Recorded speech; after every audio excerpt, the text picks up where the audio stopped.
I should have known that night in Seattle would change things, though at the time it barely registered. Just another industry dinner. Polished floors. Stemware that clinked too easily. The kind of event where everyone smells like cologne and ambition. It was hosted at a rooftop venue, glass walls, skyline views, the works, to celebrate Catherine's promotion to senior strategist.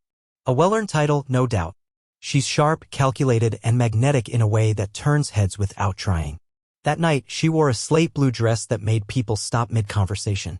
We'd been together long enough that I thought I knew the pattern of her smile, the weight behind her glances.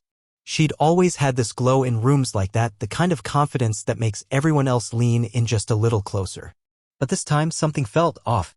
Not loud or obvious. Just subtle. A shift in energy I couldn't quite name yet. I stayed off to the side, letting her bask in the spotlight. She was making the rounds, laughing with colleagues, clients, maybe both. I couldn't always tell the difference. I'm used to being the guy by the coat rack, sipping something neat, playing the role of supportive plus one. I liked it that way. Catherine knew how to own a room, and I liked watching her do it. Until I didn't. It was around the third toast, after the speeches and just before dessert, that I saw him. He came up behind her like they'd done it a dozen times, the kind of approach that only feels natural when it's practiced. He leaned in to say something, smiling, and his fingers brushed the curve of her back. Light, familiar. Just a stroke of touch, trailing from spine to hip before he peeled away. She didn't react. She didn't jump or stiffen. No surprised glance over her shoulder. She just kept laughing at whatever story the group was telling, like nothing had happened. But I saw it. And I felt something settle in my stomach, slow and heavy like a stone dropped into water. I didn't mention it to her that night. Not in the car, not in the elevator, not when we got home. I told myself I was overanalyzing. That I didn't want to be that guy, jealous, insecure, paranoid. But the moment lodged itself in my memory like a splinter. Not bleeding. Just sore. Back at the apartment, we went through our usual wind-down routine. Catherine kicked off her heels and dropped her purse on the hallway bench.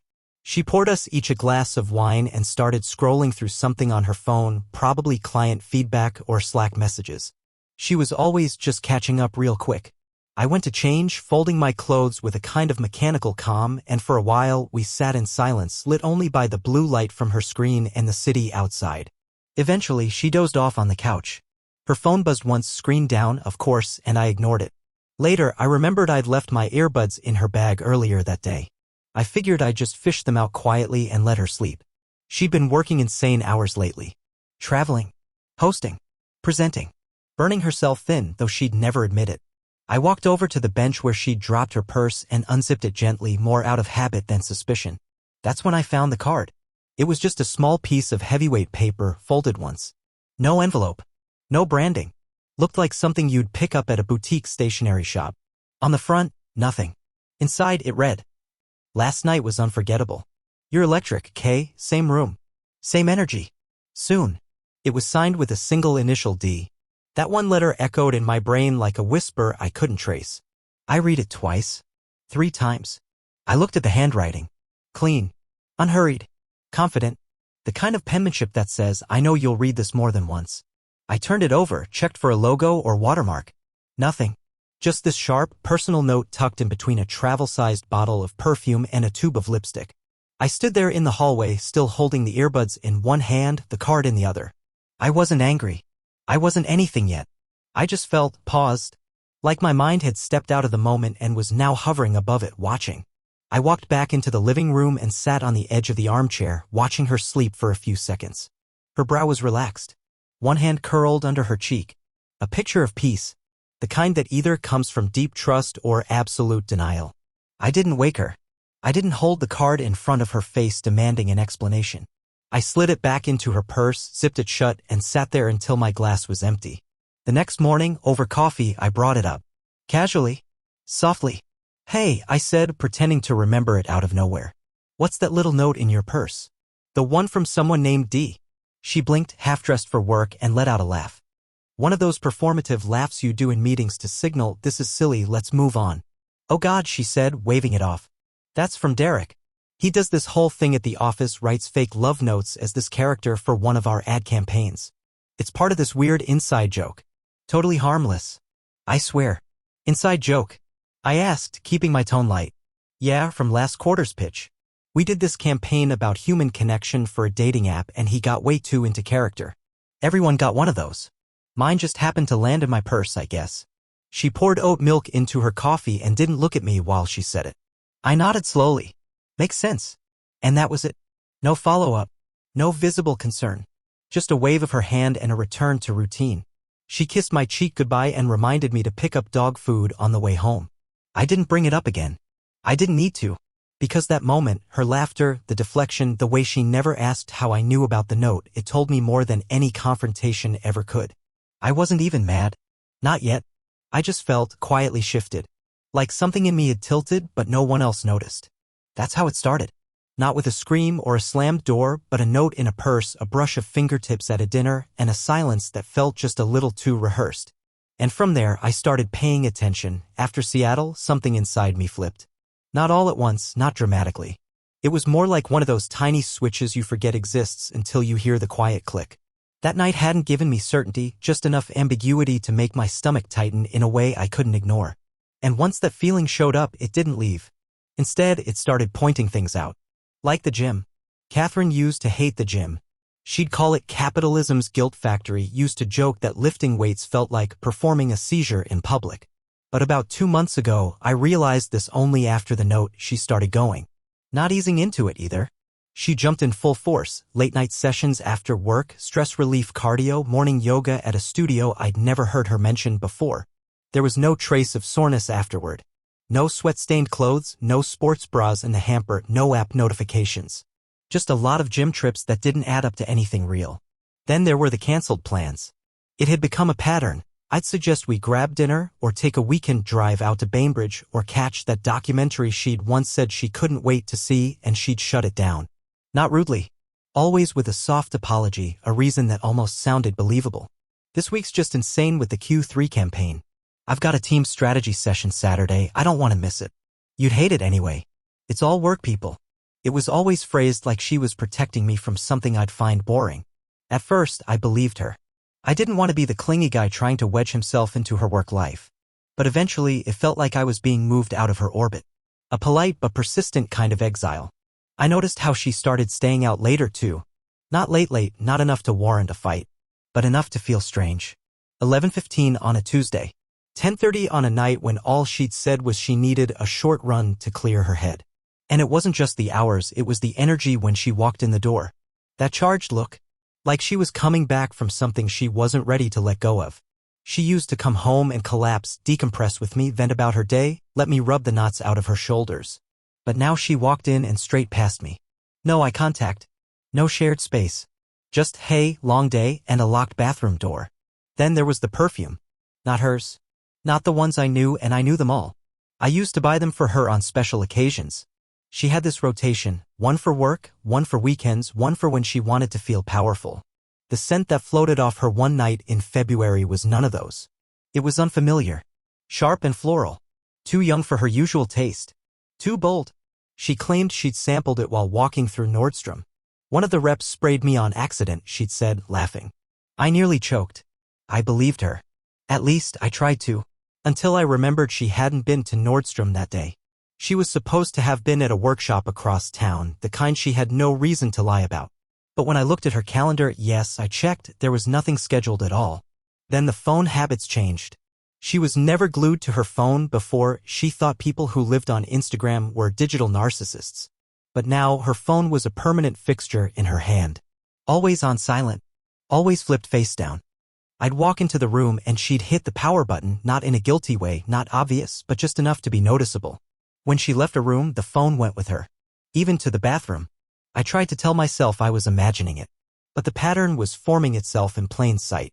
The team intensives started next. Little weekend retreats that didn't quite make sense. They'd get booked last minute. The venues were always vague. Sometimes she'd say it was at a cabin in the mountains, other times a boutique hotel in Portland. It's all off-grid, she'd say. No signal most of the time. And sure, maybe agencies did that. Maybe it was a thing. But the way she told me felt off. There were no group photos afterward. No itinerary. No posts from her coworkers who usually lived on social media. I checked. Nothing. The lies weren't loud. They were quiet. Frictionless. Crafted to be just believable enough. And I didn't call them out, not yet, because I needed to be sure. My mind played ping pong all day. Maybe she was stressed. Maybe I was slipping. Maybe we were just fading. And yet, something deeper was screaming inside me. This wasn't just a drift. It was a misdirection. A cover. I started replaying older moments, hunting for signs I'd missed. One stood out. A dinner 3 months ago. Thai place. The one with the orange walls and bamboo ceiling fans. She'd been on edge all evening. Checking her watch. Laughing a little too loudly at nothing. At the time, I thought she was just tired. But now I remembered the way she jumped when her phone buzzed. The way she declined the call instantly, then pushed her plate away like she'd lost her appetite. I remembered the weird flash of guilt on her face when I asked who it was and how fast she changed the subject. I thought about the playlist on her Spotify, new stuff I didn't recognize. Love songs mostly. The kind that sound like they belong to a beginning. Not a marriage 10 years deep. She'd started dressing differently too. Nothing dramatic, just newer. Tighter. Like she was curating herself for someone. Not me. Her style had always been laid back, smart, but effortless. Now it was designed. It got to the point where I started watching her sleep. I'd wake up in the middle of the night and just stare at her, a hair across the pillow, her hand tucked beneath her jaw, and I'd wonder who she was dreaming about. Wonder if I even knew her anymore. But the worst part wasn't suspicion. It was doubt, the self-inflicted kind. I began questioning my own instincts. Was I just jealous? Insecure? Bored? Had I created a narrative in my head and started believing it because it made me feel something, anything, again? Every time she walked into a room smiling, I'd study her like a stranger. Every laugh, every glance, every text buzz, all of it felt like a test. And I was failing. Quietly, invisibly, but failing all the same. And yet, I didn't confront her. Not outright. Because I needed more than a hunch. More than moments and guesses and perfume I didn't recognize. I needed to be absolutely sure. So I started preparing. Just in case. I created a new cloud storage account. Password protected. No links to our shared devices. I started saving copies of financial statements, receipts, anything that might one day be useful. Not because I planned to use them, but because it gave me a sense of control, a sense that if everything cracked wide open, I'd at least be ready. I bought a travel-sized camera. Something small enough to pass as a charger with a wide lens and motion detection. I didn't even know what I planned to use it for yet. But the fact that I bought it at all, that I thought about hiding it, told me everything I needed to know. Something was happening. I just didn't have the proof. Not yet. But I would. Portland. She said it like it was just another dot on her calendar. We're doing an off-site workshop 2 nights. It's mostly brainstorming and some client pitching. She told me that Wednesday over toast and coffee, sliding her phone face down across the table like always. Nothing fancy. I might not even get to see the city. I nodded, pretending to be half listening, eyes fixed on a news headline I wasn't actually reading. But inside, I already knew this was it. The moment I'd been waiting for. The moment I'd planned for. The night before she left, I slipped the camera into the front zip pocket of the luggage we always shared. Technically hers, but we'd used it on every trip together for the last 6 years. It had a front tech pouch with chargers and cables, and the lens was so small it would never be noticed, especially not by someone rushing to pack between Zoom calls. The camera had a motion sensor, cloud backup, and an encrypted storage link tied to an account only I had access to. I hadn't decided for certain whether I'd use it, but the decision was made the second she said the word Portland without flinching. When Friday arrived, she left just after noon. She kissed me goodbye with a kind of habitual affection, like someone clocking in or signing a receipt. Not cold. Not warm. Just efficient. Text me if you need anything, she said. Good luck with the pitch, I replied, matching her tone. Neither of us said, I love you. By 6:42 p.m. I had the notification. Motion detected. I told myself I wouldn't check right away. That I'd wait until the morning. That I could still unsee it if I didn't open the folder. But by 7:04, I was staring at my phone, heart in my throat, thumb hovering over the login. There were 6 clips. The first showed her rolling the suitcase into the hotel room. Standard setup, white bedding, beige walls, heavy drapes pulled back to a twilight skyline. She moved with ease, like she'd been there before. Like this wasn't her first time. She sat on the edge of the bed, took off her heels, checked her phone. Smiled at something. Then turned toward the door. At 7:21, he arrived. Same man from the networking dinner. Navy blazer guy. The one with the slow fingers and the practiced smile. He walked in like he belonged there, like he had a key. No hesitation. No pause to ask if it was okay. She didn't act surprised. She stood up and they hugged. Not casually. Not quickly. The kind of hug that drags. His hand went to the small of her back again, same motion I saw weeks ago, only this time there was no room for interpretation.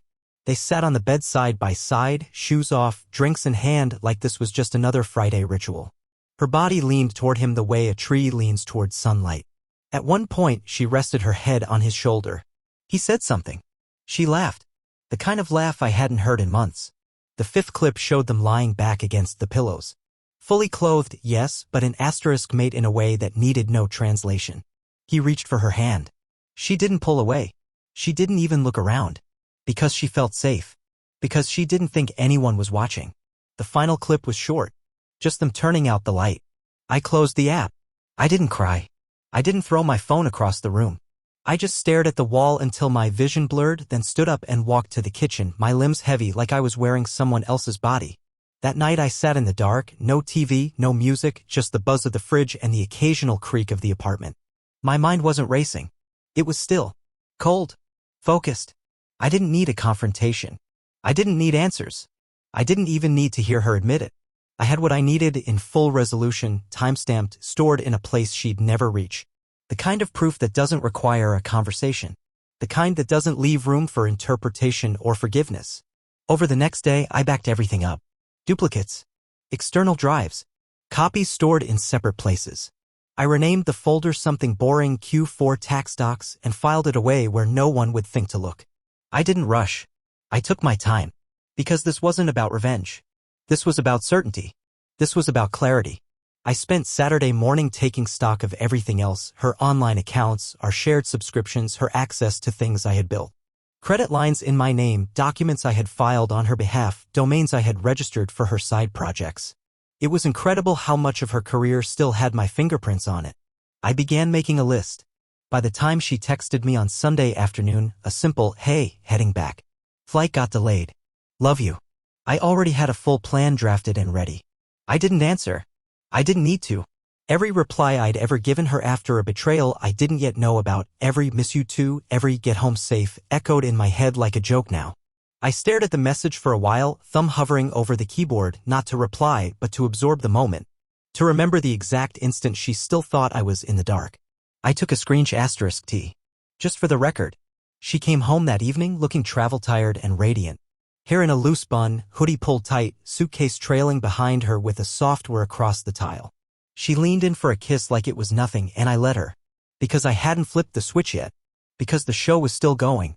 And I was still playing my part. "Long weekend," she sighed. "Glad you're home," I replied. She unpacked slowly, talking about the sessions she'd led, the pressure of presenting to the client, how the team was exhausted but energized. I nodded along, eyes soft, smile gentle. No trace of accusation. No hint of knowing. Because now I knew the real story. And I didn't need to ask. She went to bed early. Said she had to be up for a call at 6:30. I sat on the couch long after she fell asleep, watching the light from the hallway cast faint shadows along the floor, the suitcase still open by the door, half unpacked. Like she wasn't even sure how long she planned to stay.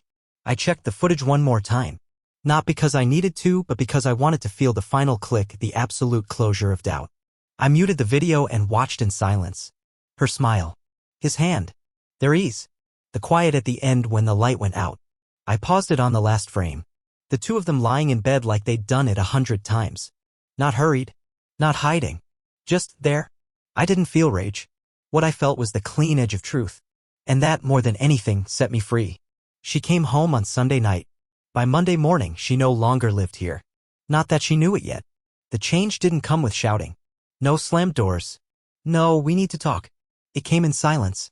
I woke up before her. She was still curled on her side, breathing slow, lips slightly parted, oblivious. I stood for a long time by the bedroom door just watching her, thinking, this is the last morning I'll ever see her like this. I didn't pack a bag. I didn't storm out. That would have meant giving her something, an image, a reaction, a scene to argue or rewrite later. Instead, I went methodically. Precisely. At 6:15 a.m. I shut off her access to our joint credit cards. I had set up a private line 2 weeks ago under a different bank. Quietly rerouted my paychecks, autodrafts, everything. She wouldn't notice until she tried to swipe. By 6:30, I was on the phone with our shared accountant. I didn't reveal everything, just enough to justify separating our financial profiles, citing urgent legal reasons. He didn't ask questions. Lawyers rarely do when money's involved. By 7 o'clock, I'd logged into every utility account, cloud service, subscription, and shared resource we ever touched. Internet, electric, cloud drives, password managers. I changed the login credentials, removed her user access, and set up two-factor tied only to my number.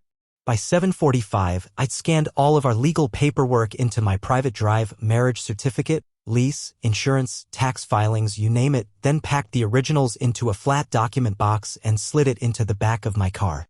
At 8 o'clock, I emailed her employer, posing as her personal admin, to notify them that her home internet might be unstable due to ongoing service issues. A pretext for her being disconnected from our Wi-Fi. A delay tactic to keep her from noticing the larger shifts until I was done. By 8:15, I'd opened a new P.O. box across town and rerouted all my mail, including the one credit card she didn't know existed, the one tied to the private LLC I'd used to quietly unwind her business ventures from mine. By 9 o'clock, I had a storage unit. Climate-controlled, code-locked, prepaid 6 months in advance.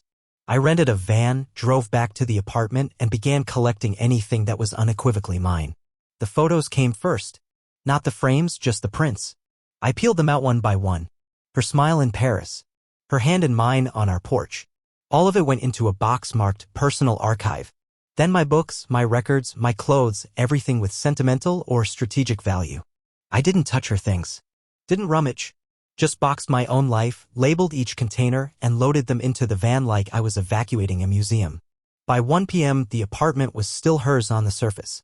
The couch, the art, the rug she obsessed over during the remodel, all untouched. But the soul of it? Mine. Gone. I left a letter on the kitchen table. Printed. Sealed. No return address. It wasn't a breakup note. It wasn't even emotional.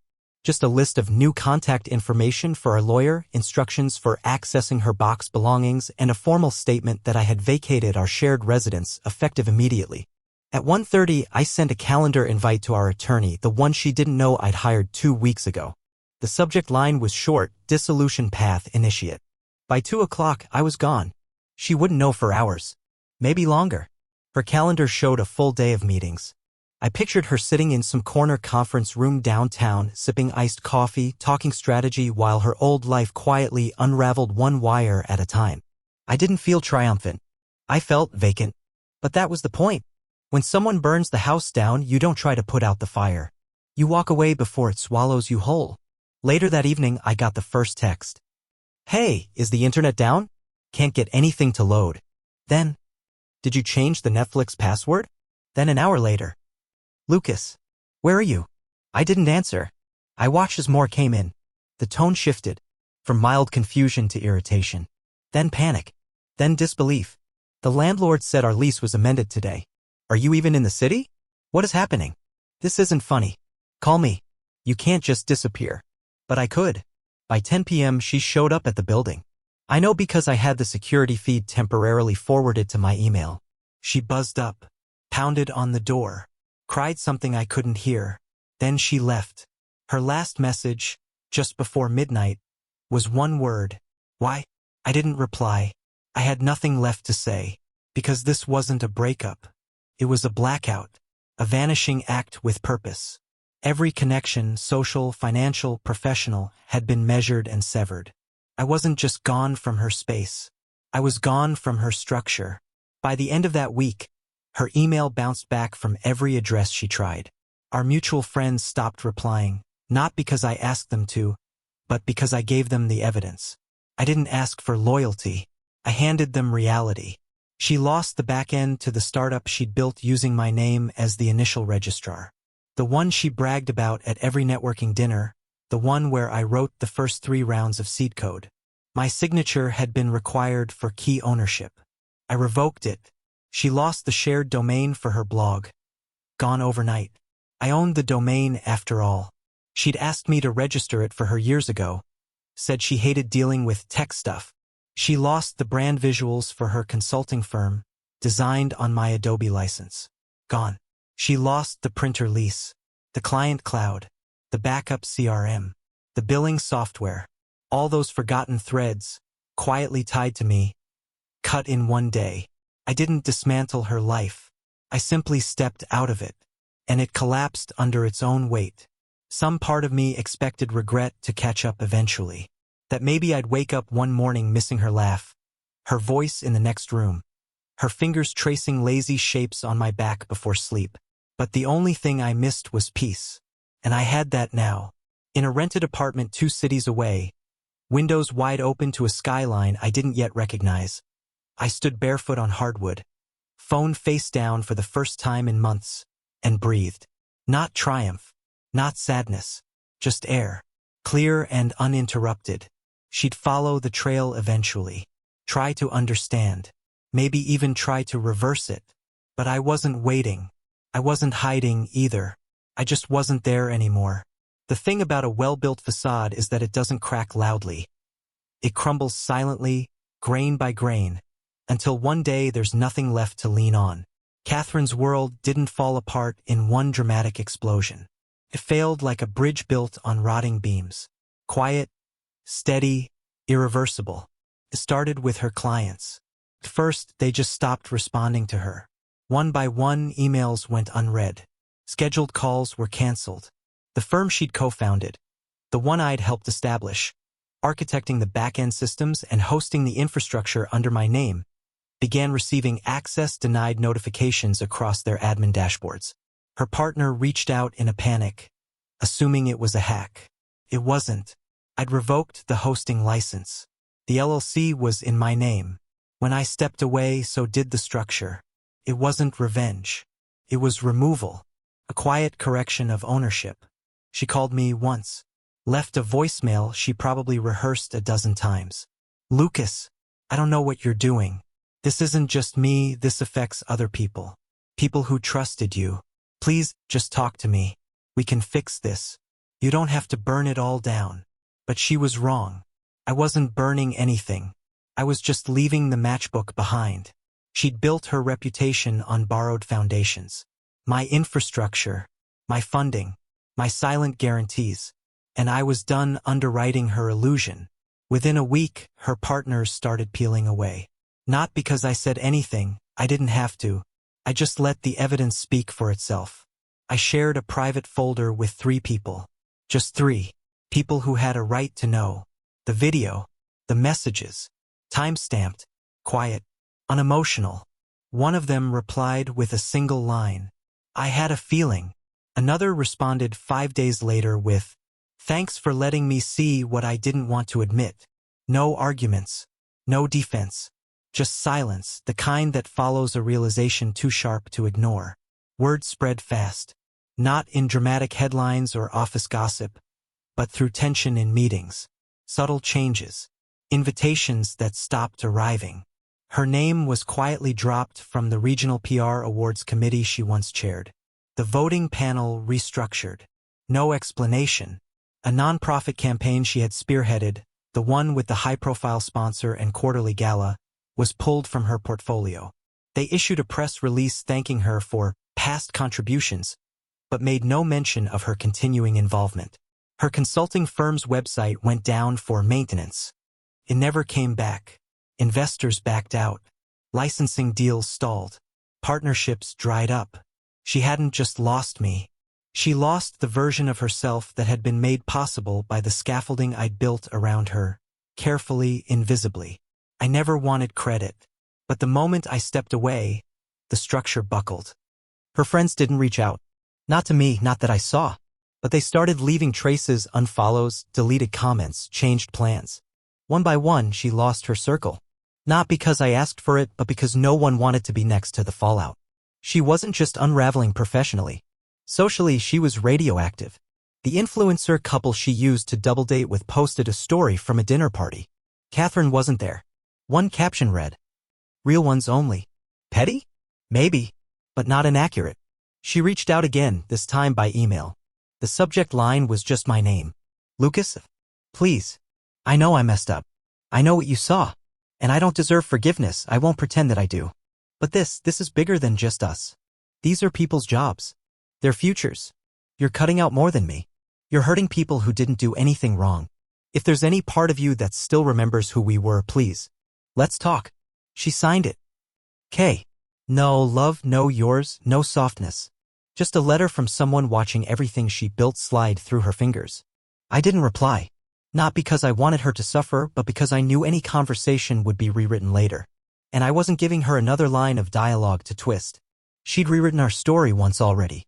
I did hear from one of her closest friends eventually, Marlene, the graphic designer who'd helped on half of her projects over the years. She messaged me out of the blue. Did she really think she could keep it hidden forever? I didn't answer. But Marlene kept going. I used to cover for her, you know. She'd double book herself on weekends and ask me to lie if anyone called. I didn't know everything, but I knew enough to feel dirty about it. I'm sorry, Lucas. That was it. No defense. Just the kind of belated apology you get from someone who finally realizes the ground they stood on was someone else's roof. The last I heard, Catherine tried to launch a rebrand, a personal consultancy, pivoting her narrative toward empowerment, transparency, reinvention. The classic playbook. But it didn't stick. The domain sat dormant for months. She posted once on LinkedIn. A thoughtful caption about growth after failure. No details. Comments were off. She moved out of the city not long after. The friend of a friend said she was starting over in smaller circles. I didn't follow her story past that point. I didn't need to, because I already knew how it ended, not with redemption or flames, but with absence. She didn't lose because I exposed her. She lost because I stopped shielding her. That was always the thing about Catherine. She built empires on charisma and then quietly handed the blueprint to someone else to make it real. I was that someone. For years. And the moment I walked away, the spell broke. No headlines. No fanfare. Just the quiet collapse of a myth she never thought would need a foundation. San Diego was warm, quiet, anonymous, everything Seattle had stopped being. I lived as Evan Turner now, legally clean and socially invisible. I opened a boutique agency with a partner named Elise, grounded, graceful, no need for spotlight. People knew us as a couple who hosted art nights and Sunday brunches, not power plays. I built a life without surveillance, without stories spun around me. Catherine did eventually find me. Sent one message. I didn't reply.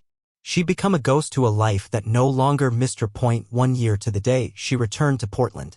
The same hotel. The same room. On the bed, a sealed envelope.